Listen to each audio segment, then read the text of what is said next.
Halo semua, selamat datang di Kata episode 1. Jadi di video kali ini gue mau ngebahas soal cara install WordPress di local komputer kita untuk pemula dengan menggunakan local by Flywheel. Jadi buat kalian para pemula atau developer yang pengen ngembangin WordPress dan pengen tahu caranya setup local environment WordPress di komputer kita, ya tonton video ini sampai habis ya.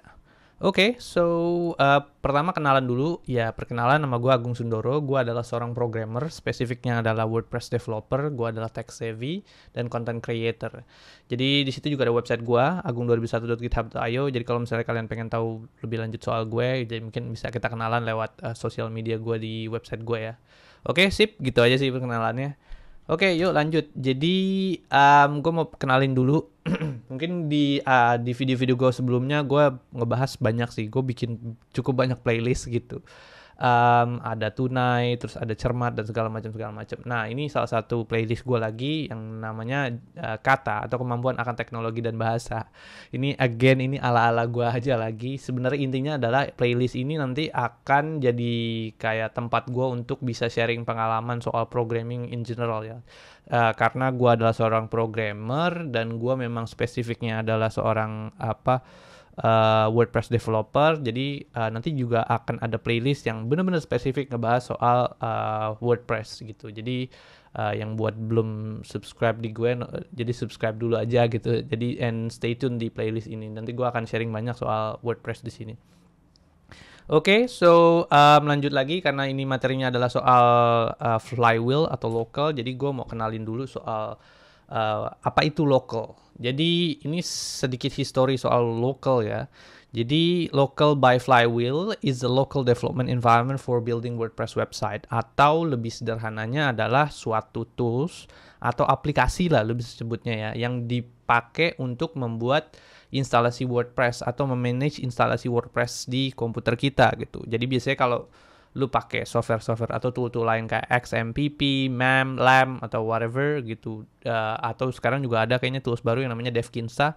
Nah itu lu uh, kalau menurut gue yang ini local ini lebih mirip kayak DevKinsta dibandingin sama XMPP, LAMP sama MEM. Kalau yang pakai yang kita dev environment yang jadul dulu gitu, kita biasanya harus setup install dulu segala macam. Nah, kalau dengan menggunakan lokal ini kita bisa jadi lebih mudah gitu. Nanti gua akan kasih lihat UI-nya bentuknya kayak gimana ya. Jadi tinggal pencet tombol install aja dan kita udah bisa install WordPress di komputer kita gitu, dan semuanya udah bisa up and running gitu. Oke, jadi local, sedikit cerita atau historinya. Local by Flywheel was initially created by the company Flywheel gitu. Karena kan local by Flywheel, company-nya namanya Flywheel. Nah, itu di situ ada gambar local by Flywheel. Itu sebenarnya adalah gambar waktu gua ikut WordCamp di Sydney ya. Jadi gue dulu sebenarnya pernah kuliah di Sydney dan gue ikut WordCamp di sana. Terus gue pertama kali kenal sama local, sama Flywheel ini pada saat di di WordCamp itu gitu. Jadi itu salah satu fotonya. Jadi nah semenjak saat itu gue pakai local terus gitu untuk setup atau manage local environment WordPress gue gitu, pakai local gitu, karena menurut gue itu lebih intuitif dibandingin yang lain. Tapi along the way gue masih coba-coba juga ya. Along the way gue pakai Docker, instalasi secara manual, terus gue install pakai nyoba-nyoba pakai DevKinsta. Tapi endingnya gue sekarang akhirnya balik lagi pakai local sih gitu. Ya sebenarnya sih menurut gue kalau dibandingin yang lain ya, local tuh yang udah paling gokil deh. Fiturnya banyak banget dan memang memudahkan banget ya buat dari sisi pemula dan juga buat developer yang udah jago-jago gitu. Jadi buat manage local environment mereka pakai local tuh udah keren lah, udah gampang lah gitu. Jadi ini local tuh pertama kali di 2016, itu fotonya gue ambil tahun 2017, jadi dia kayak baru setahun dan itu masih buggy banget dulu gue pakai local. Masih wah luar biasa parah deh gitu fiturnya, terus masih lambat banget gitu. Terus berjalan di 2019, gue lihat lagi historinya, gue lihat di websitenya juga kok ada WP Engine gitu. Terus ternyata gue lihat si local ini ternyata udah diakuisisi sama WP Engine gitu. Ya biasa lah ya. Akuisisi antar perusahaan gitu. Tapi ya nggak apa-apa juga sih. WP Engine itu adalah salah satu hosting provider juga gitu. Selain Flywheel yang memang cukup keren sih. Dia apa namanya, kalau misalnya buat korporasi gede atau e-commerce gede gitu, biasanya mereka pakai, kalau yang setup website yang pakai WordPress ya, mereka biasanya hostingnya tuh di WP Engine gitu.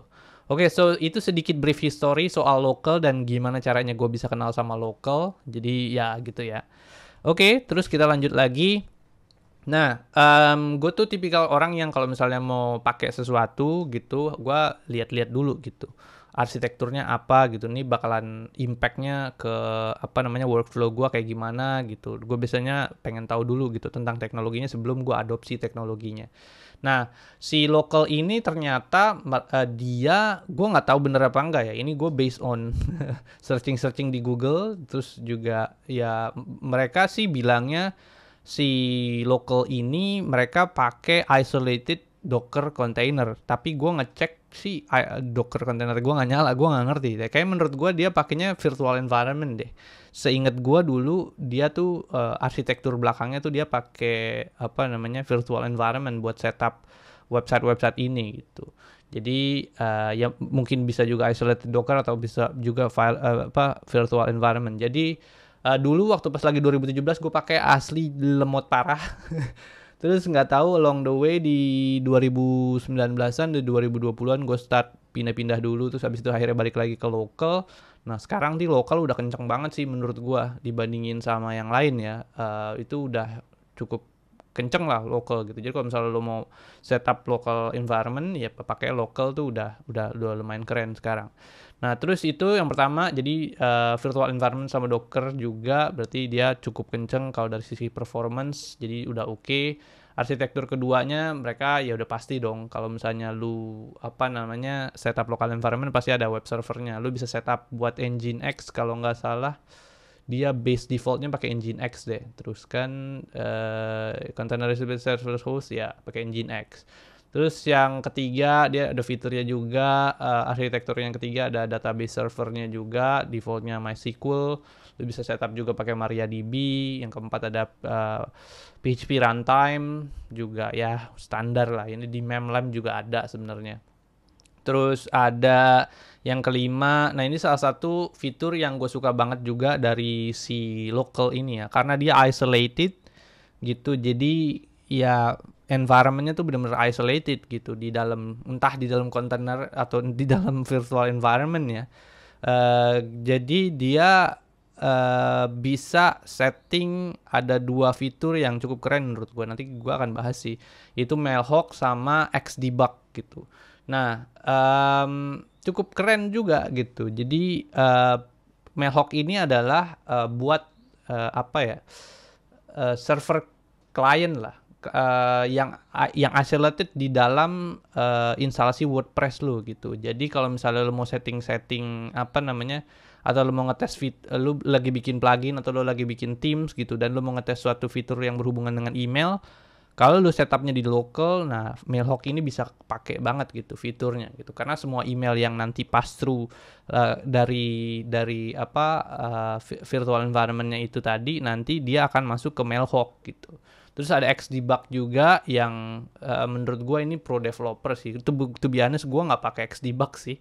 Gue terlalu malas gitu ya untuk ngecekin satu-satu, dan juga biasanya klien-klien yang ya nggak mungkin sebesar korporasi ya, mungkin datanya tuh gila-gila gitu, jutaan data atau ratusan ribu data, nggak segede itu gitu. Biasanya gue ya klien-klien kecil aja gitu, jadi gue jarang banget pakai Xdebug, biasanya langsung aja debugging secara langsung pakai error lognya si WordPress gitu. Terus yang keenam ada user interface. Ya salah satu keunggulan dari local juga yaitu user interface-nya yang gampang banget. Nanti ya ini lu bisa lihat ya di sebelah kiri sini. Nah ini tampilannya tuh dia kayak gini, sebelah kirinya ada, ya nanti kita bahas di videonya lah ya. Jadi tampilannya bentuknya sederhana banget. Jadi buat pemula juga, kalau misalnya lo mau baru mulai gitu, mau coba-coba WordPress gitu, atau lo developer yang biasanya pakai yang lain-lain terus pengen cobain local, ini gampang banget, easy to use banget gitu user interface-nya. Oke, geng, segitu aja mungkin introduction-nya soal local. Jadi kita langsung aja hands-on ke local ya. Oke, jadi kita start langsung aja dari websitenya ya. Jadi kalau lo mau download toolsnya atau aplikasinya, lo bisa langsung masuk ke websitenya di localwp.com. Nanti gua akan taruh di deskripsi. Dan untuk download ya lo tinggal klik aja tombol download di sini atau yang sini, dan lo bisa pilih platformnya apa, misalnya Mac, Windows atau Linux gitu. Terus ya udah setelah download lo bisa install gitu. Gue nggak akan secara spesifik kasih lihat cara installnya ya, karena menurut gue itu udah common banget. Lo bisa tinggal pencet install, abis itu lu tinggal pencet next, and then selesai gitu. Ya udah. Terus kalau di Mac ya tinggal copy and paste filenya aja ke applications gitu. Sesederhana itu gitu. Jadi biar videonya juga nggak terlalu lama, gue akan skip bagian itu. Terus kita scroll ke bawah, di sini ada fitur-fiturnya. Ini fiturnya local tuh cukup banyak ya, automatic workspace installation, live link, macam-macam. Again, gue akan cover up sebanyak fitur yang gue bisa, tapi kalau ada beberapa fitur yang gue missing out dan kalian pengen gue jelasin, jadi bisa komentar di kolom komentar di bawah, terus nanti gue mungkin akan bikin video follow up-nya ya buat ngejelasin fitur tersebut gitu. Terus scroll ke bawah lagi, ya biasa lah ya, inian Twitter, tweet, local community, bahas-bahas soal penggunaan segala macam. Nah, cuman ya tampilannya cuman kayak gini doang sih, sederhana banget kan tampilannya local. Oke, jadi kita langsung lanjut aja ke setelah lu instalasi, setelah lu download dan install, nanti lu akan disuguhin dengan tampilan local yang bentuknya kayak gini gitu. Jadi tampilannya yang pertama sih menurut gue ya, to be honest, gue sangat suka banget sama tampilannya gitu, karena dia simple banget gitu.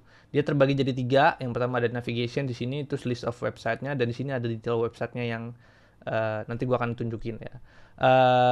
Jadi sangat-sangat sederhana tampilannya. Terus juga fitur-fiturnya juga cukup keren lah gitu. Terus biasanya gue kalau misalnya mau abis install aplikasi gitu, gue biasanya ngelihat setting dulu. Jadi kita akan masuk ke setting dulu. Di kiri atas tuh ada account. Ini bebas ya, lu bisa login, boleh, enggak juga nggak apa-apa gitu. Nah, di sini di tombol preferences, nah ini adalah settingnya si local gitu. Jadi lu bisa apa namanya melakukan konfigurasi lokal melalui menu ini gitu. Nah, gua nggak terlalu ngeganti banyak setting atau konfigurasi di local ya. Gue biasanya cuma ngeganti 2 option doang. Option pertama itu theme, yang kedua adalah terminal app-nya default gitu. Kalau yang theme ya gue kadang-kadang ganti ke light mode atau dark mode biar agak lebih tampilannya lebih dinamis aja gitu. Kalau gue udah mata gue terlalu kenceng gitu ngelihat yang terang-terang, bisa gue ganti ke dark mode, cuman itu aja gitu. Terus kalau terminal, gue set ini ke iTerm karena gue nggak terlalu suka sama aplikasi bawaannya dari Mac atau terminal app. Jadi gue bisa pakai iTerm untuk ya aplikasi terminal gitu. Karena menurut gue ada beberapa shortcut dan segala macam, fitur-fiturnya tuh lebih bagus gitu. Sisanya ya cuman ini aja yang gue ganti. Sisanya ya masih secara default lah. Nggak ada yang gue ganti gitu. Oke, jadi itu setting atau preference buat setting lokalnya. Lalu langsung aja ke tujuan utama kita, yaitu gimana caranya setup setup instalasi WordPress di lokal komputer kita. Nah, untuk melakukan itu, pertama di sebelah kiri bawah ada tombol plus yang tulisannya add local site. Jadi kita pencet dulu tombol ini. Nah, nanti dia akan munculin wizard untuk instalasi WordPress di komputer kita gitu.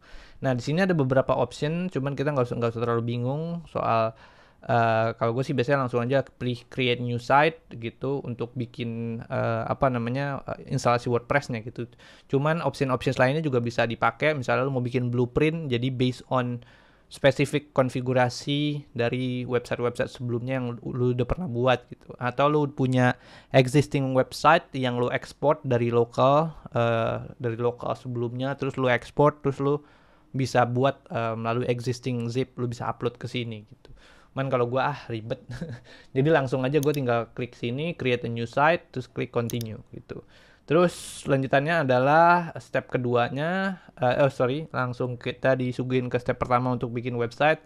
Yang pasti kasih nama ya, lu bisa kasih nama karena nih soal tutorial instalasi WordPress di YouTube, jadi gua akan kasih nama YouTube. Terus abis itu di sini ada advanced options.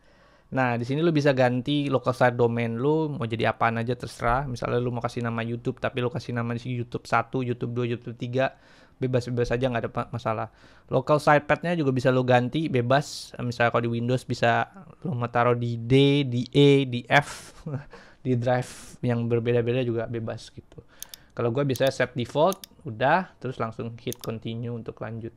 Nah, di sini biasanya gue ganti customisasinya gitu. Jadi karena gue adalah WordPress developer dan gue biasanya ngebuat plugin atau themes untuk klien ya. Jadi gue biasanya kalau bikin plugin atau themes tuh gue biasanya ada kebutuhan untuk Gung, tolong dong backward compatibility ya sama PHP versi berapa gitu misalnya. Nah, gue biasanya tuh ganti customisasi di local gue gitu. Jadi, biasanya gue pilih instead of preferred, gue pilihnya custom gitu. Nah, PHP versionnya biasanya gue pilih 7430. Kenapa? Karena biasanya website-website zaman sekarang tuh udah update ke 7430, tapi belum semua website WordPress itu udah update ke versi 8.1 gitu. Jadi kalau misalnya gue develop suatu plugin tertentu, gue harus pastikan bahwa itu tuh backward compatible sama yang PHP version sebelumnya gitu. Karena kalau misalnya gue set ke 8.1 terus jalan tapi di 7.4 di versi sebelumnya nggak compatible, ya percuma juga kan gitu. Jadi gue selalu ngeset ini jadi 7.430 gitu supaya aman aja. Terus web server, Nginx saja lah ya, biar cepet gitu.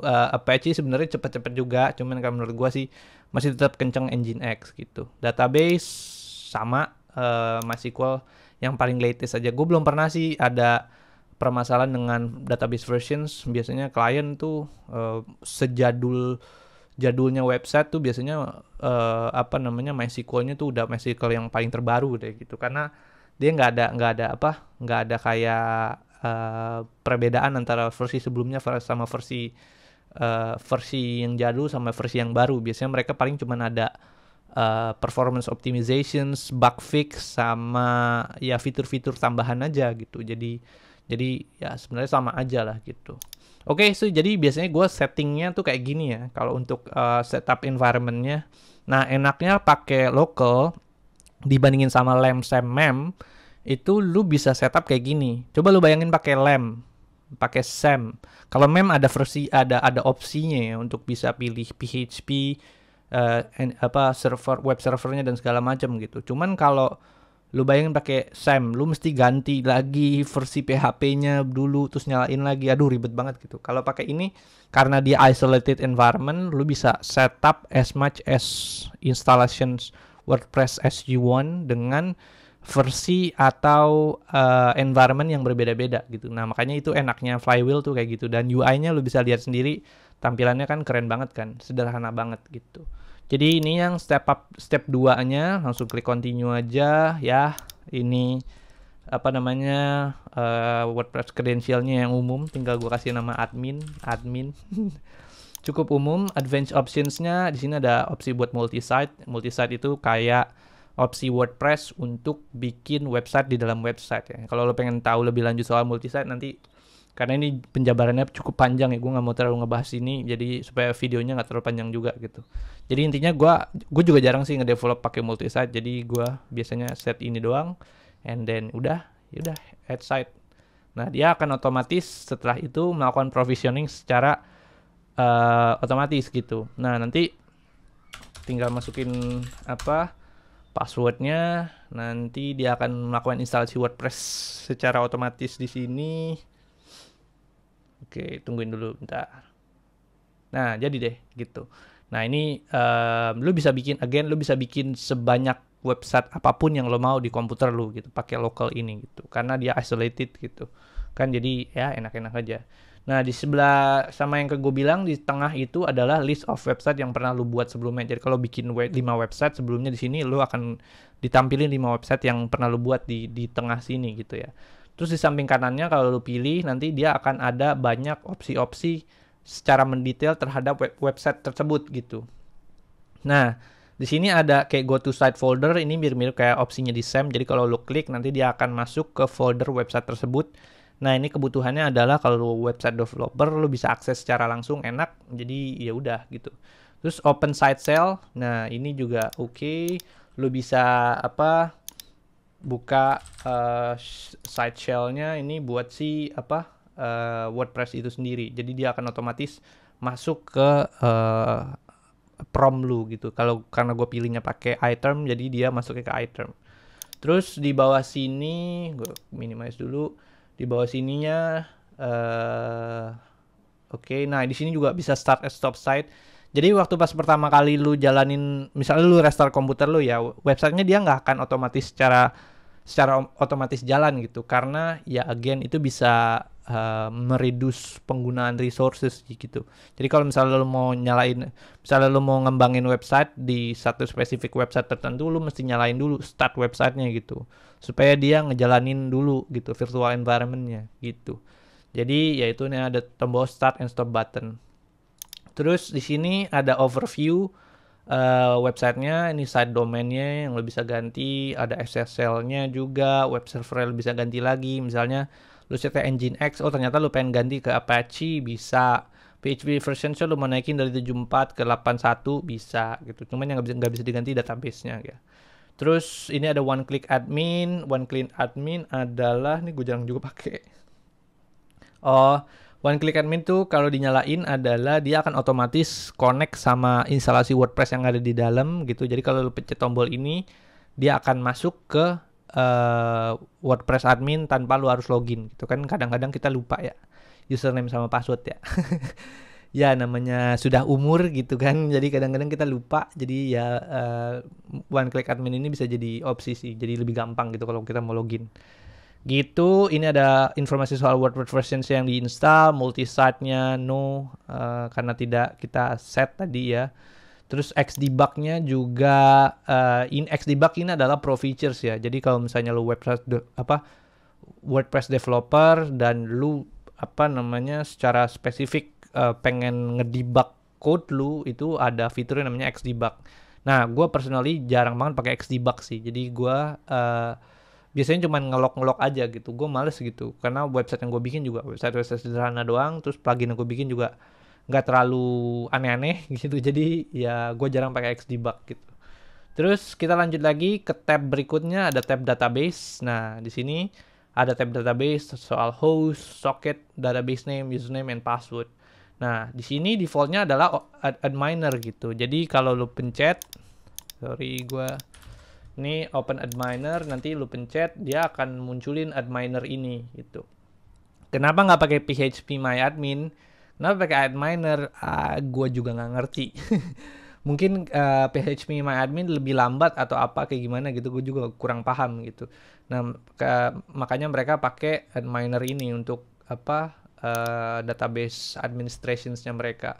Nah ini ada yang web base-nya ya. Cuman gue personally juga gue jarang pakai adminer ini. Gue biasanya pakai data grip gitu buat inian. Karena kalau di adminer atau phpMyAdmin, kalau lu melakukan kompleks query itu ribet. Lu mesti pencet-pencet dulu menunya. Aduh gue males gitu kan. Jadi gue biasanya cara cepet aja gitu, pakai data grip, buka cepret, terus habis itu masuk ke konsol, gue bisa eksekusi secara langsung gitu, terus ngecek connect, terus bisa ngecek secara langsung gitu. Jadi intinya gue pakai MySQL client lain lah gitu.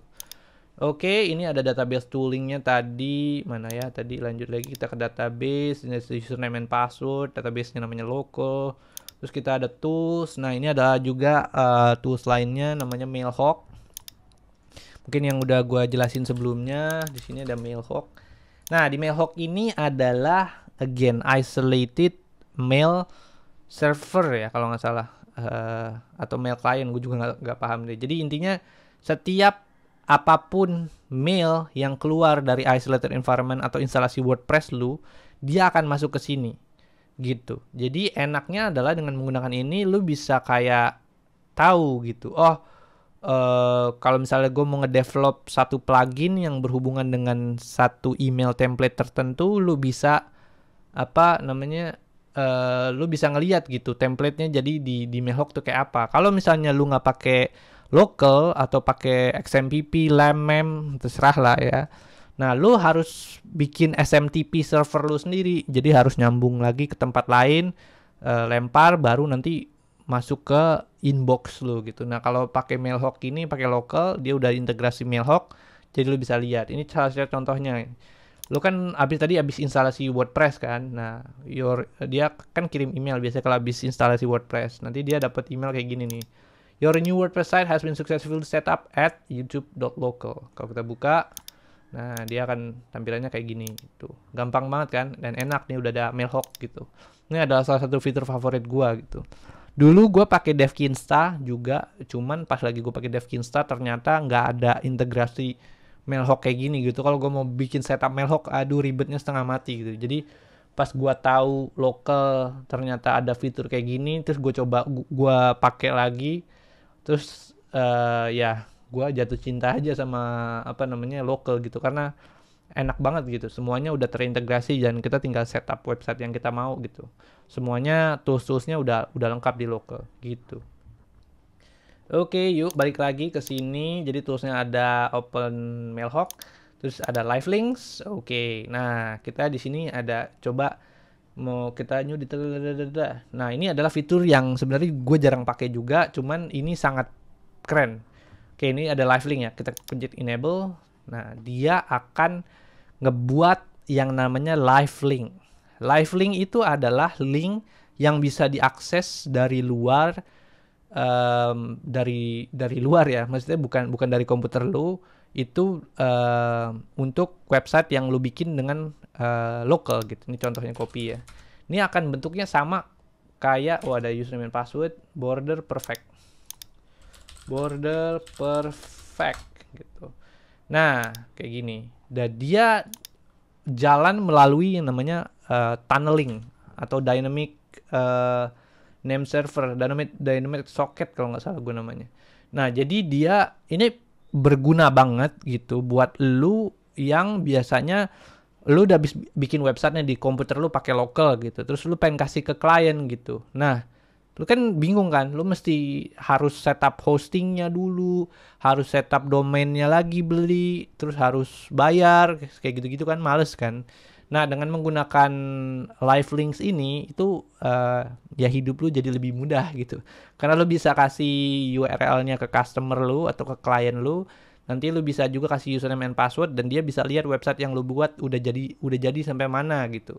Nah enaknya pakai local tuh kayak begitu gitu. Nih ada juga fitur yang menurut gua keren banget ini di local gitu sih.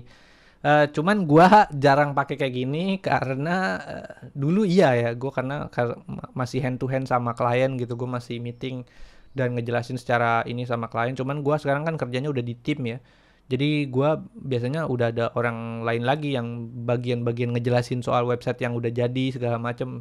Nah biasanya itu urusan mereka sih. Jadi gue udah jarang pakai fitur ini. Cuman ini sangat bermanfaat kalau misalnya lu mau apa namanya presentasi ke klien, website apa aja, websitenya bentuknya kayak apa ke klien, lu bisa pakai fitur ini gitu. Terus ya Live Link nih mirip kayak gitu. Terus ya udahlah ya gitu. Terus kita bisa offin lagi, matiin kalau kita nggak pakai.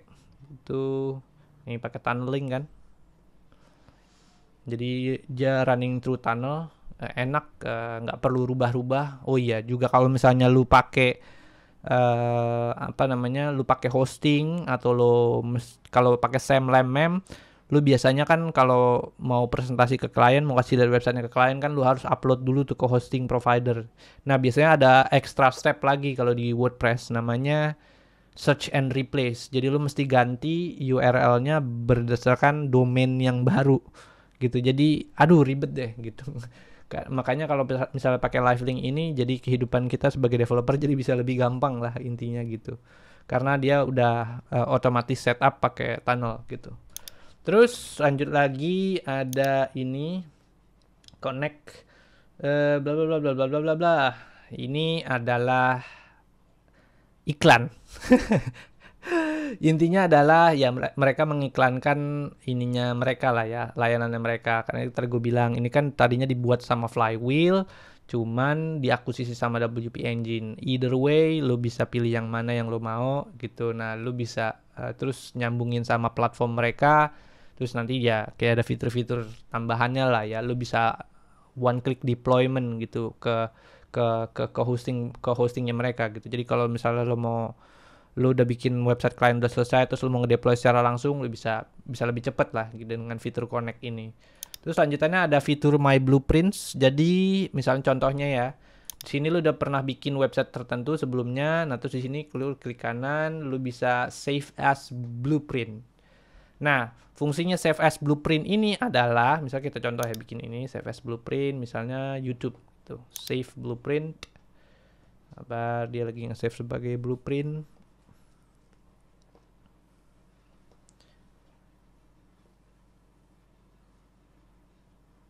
Nah, ketika lu udah nge-save ini sebagai blueprint, nanti dia akan muncul ada di sini ya. Terus lu bisa bla bla bla, lu bisa lihat detailnya segala macam, bla bla bla kayak gitulah ya. Terus ini aja lu bisa rename dan lu bisa hapus juga. Nah, fungsinya blueprint nih apa? Ya blueprint tuh ya blueprint gitu. Jadi kalau misalnya lu mau bikin website lagi, misalnya lu mau bikin instalasi WordPress baru lagi, klik add local site. Tadi kan kita menunya create a new site kan. Nah, kalau lo udah setup blueprint sebelumnya, lo bisa tinggal klik blueprint, nanti lo klik continue, lalu pilih deh blueprint apa yang lo mau gitu. Jadi misalnya ini, terus nanti next, lo otomatis website lo jadi. Nah, kebutuhannya ini dipakai buat kalau misalnya lo ngedevelop satu plugin atau themes dengan case yang berbeda-beda. Misalnya lo mau ngecek plugin X misalnya, kompatibel nggak dengan misalnya WooCommerce gitu. Nah, lu biasanya lu bikin blueprint, nanti lu tinggal dari blueprint itu lu bikin setup environment baru, terus lu install di environment tersebut spesifik integrasi dengan plugin yang lu mau integrasi, misalnya WooCommerce tadi. Misalnya lu mau bikin website baru lagi buat dengan website yang dengan plugin yang sama, compatibility-nya dengan Yoast SEO misalnya atau segala macam lah. Nah, lo bisa menggunakan blueprint ini untuk membuat itu gitu. Jadi lo bisa bikin website jadi lebih cepat gitu pakai blueprint ini gitu. Karena semua konfigurasinya udah disimpan di blueprint gitu. Oke, so itu soal blueprint. Jadi di sini ini cukup gue kadang-kadang pakai juga gitu, cuman gue hapus sengaja karena ya ada beberapa project lain gue yang blueprintnya di sini, jadi gue hapusin dulu. Terus di sini ada add-ons. Add-ons nih gue juga jarang pakai kayak ginian. Sebenarnya ada beberapa yang menurut gue cukup keren sih, kayak misalnya Xdebug, terus abis itu instant reload, image optimizer. Cuman again saya tuh terlalu males gitu ya. Kalau ada satu apa namanya, ada apa ya, gue pakai satu teknologi tertentu tapi gue masuknya tuh terlalu dalam gitu ke environmentnya mereka gitu. Jadi kalau misalnya gue udah terbiasa pakai ini terus gue mau pindah ke environment yang lain, misalnya gue mau DevKinsta ternyata lebih bagus nih daripada local. Nah, tapi ada kayak plugin tertentu yang di local yang gue pakai dan gue nggak bisa pindah gitu, jadi agak nggak enak gitu, makanya gue males gitu install atau melakukan integrasi add-on ini gitu, kayak gitu sih. Cuman itu kan preferensi ya, buat kita semua, buat tergantung dari preferensinya kita masing-masing gitu. Kalau misalnya memang lo ya senangnya integrasi ya lo bisa juga pakai add-on ini, cuman gue sih personally nggak pakai gitu. Nah, di sini ada banyak sih add-onnya. Terus habis ini ada create add-on, lu bisa juga nanti dia akan dimasukin ke websitenya. Nih, kita dulu website di sini. Jadi kalau misalnya lu mau bikin spesifik add-on buat local, lu juga bisa melakukannya. Di sini ada dokumentasinya. Ya, itu deh, ya kan. Kalian bisa lu bisa baca sendiri lah ya.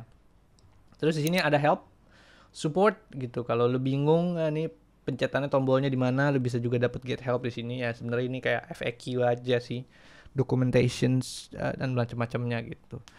Nah, gitu sih. Jadi sesederhana itu gitu. Kalau misalnya kita mau setup local environment melalui local gitu.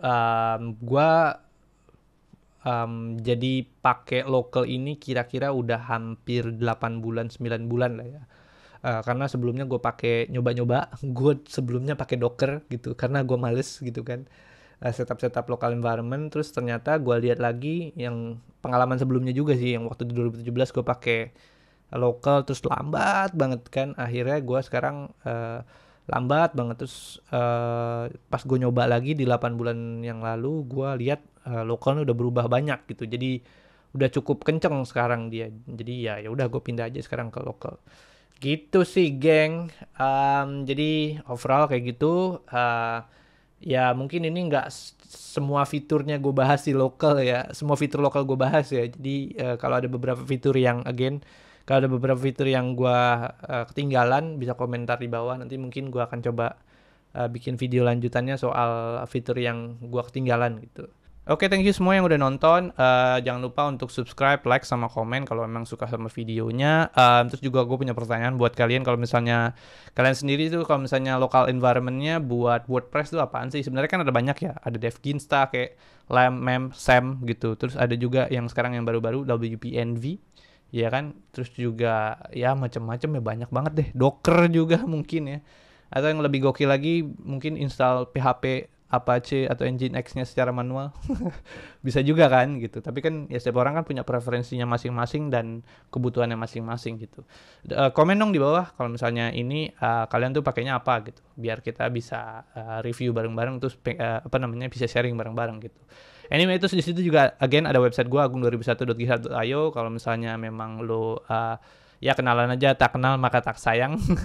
Jadi ya kita kenal-kenalan aja gitu. Mungkin kita bisa ngerjain project bareng atau kolaborasi gitu.